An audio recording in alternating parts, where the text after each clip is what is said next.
Bhavnagar range IG સ્કવોર્ડની ટીમે અકવાડા વિસ્તારમાંથી cutting કરેલ વાહનના શંકાસ્પદ પાર્ટના જથ્થા સાથે એક શખ્સને ઝડપી લીધો હતો.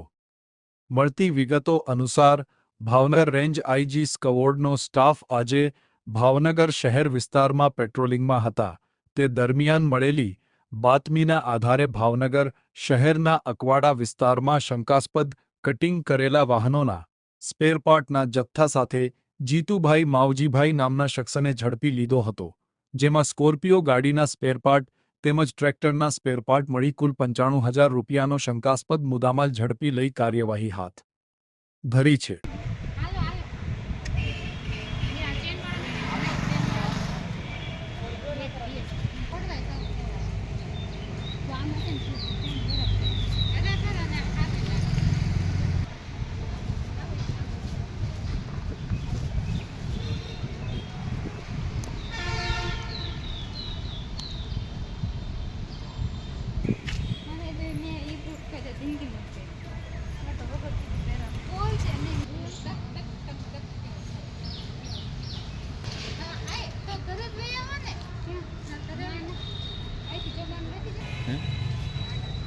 ગાડી તો ઘૂમના લેવા